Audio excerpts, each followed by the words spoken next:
دو آدمی الجھ جائیں تو تیسرا شخص ان کے درمیان صلح کروانے کی کوشش کرے، نہ کہ دونوں کے اندر بگاڑ پیدا کر دے۔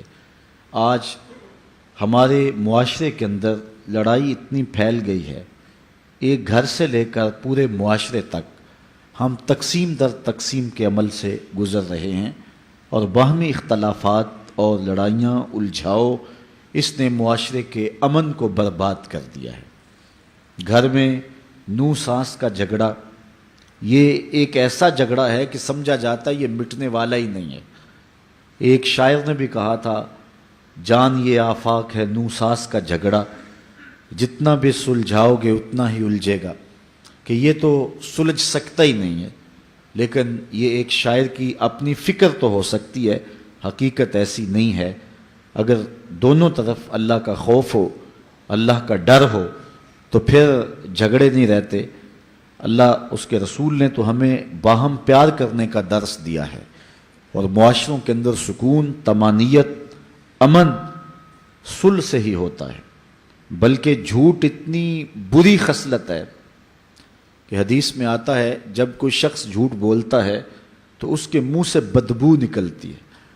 اللہ کے فرشتے جو رحمت کے فرشتے بندے کے ساتھ ہوتے ہیں وہ کئی کئی میل تک اس سے دور بھاگ جاتے ہیں، اس بدبو کی وجہ سے ان کو وہ بدبو برداشت نہیں ہوتی ہے۔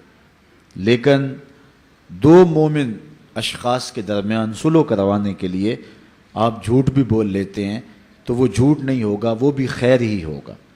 اس کا وبال، اس کا کوئی گناہ اور اس کی کوئی بدبو نہیں ہوگی، اس کی مہک، اس کی خوشبو پھیلے گی۔ تو وہ سچ جو فساد بپا کر دے، اس سے وہ جھوٹ بہتر ہے کہ جو معاشرے کے اندر خیر کے جذبے پیدا کرے۔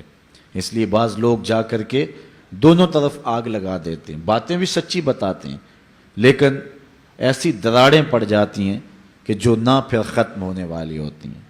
میں ایک آدھے شخص کو جانتا ہوں کہ جس گھر میں جائے تو لڑائی ہو جاتی ہے، وہ ساس کو بھی کچھ کہتا ہے اور نوں کو بھی کچھ کہتا ہے، تو جب جو ہے وہ ساس اور بہو دونوں کو متضاد باتیں کہیں، وہ سچی بھی ہو سکتی ہیں، تو الجھاؤ کی صورت کے اندر نتیجہ نکلا۔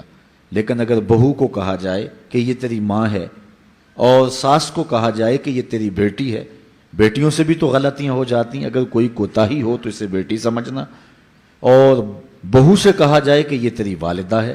گھر میں والدہ کتنی جھڑکتی ہے، کتنی سختی کر دیتی ہے، لیکن بیٹیاں اس کے باوجود غصہ نہیں کرتی۔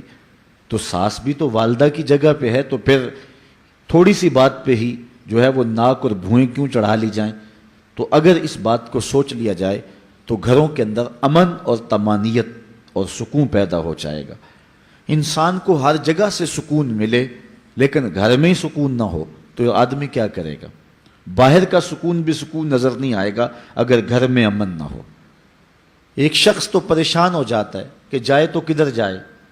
اگر ماں کو کچھ کہے تو عاقبت برباد ہوتی ہے، اگر بیوی کو کچھ کہے تو گھر اجڑتا ہے، تو وہ گھر بھی رکھنا چاہتا ہے، آخرت بھی بچانا چاہتا ہے، اور وہ ہیں کہ بس ایک دوسرے کے ساتھ الجھاؤ کی حد تک پہنچ گئی ہیں کہ یا یہ ہے یا میں ہوں، اور بندہ دونوں کو رکھنا چاہتا ہے۔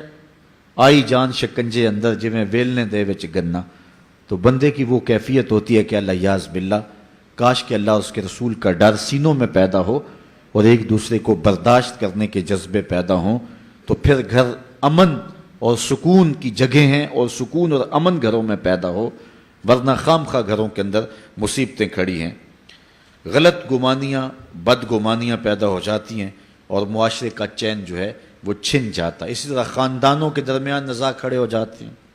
تو اسلام نے ہمیں صلح کا درس دیا ہے اور آپس میں بھائی بھائی بن کر کے رہنے کی تلقین فرمائی ہے۔ واتقوا اللہ، اللہ سے ڈر جاؤ، لعلکم ترحمون، تاکہ تمہارے اوپر رحم کیا جائے۔ اگر صلح رکھو گے تو رحم کیا جائے گا، اور اگر آپس میں الجھاؤ رکھو گے تو بہت ساری برکتوں سے محروم کر دو گے۔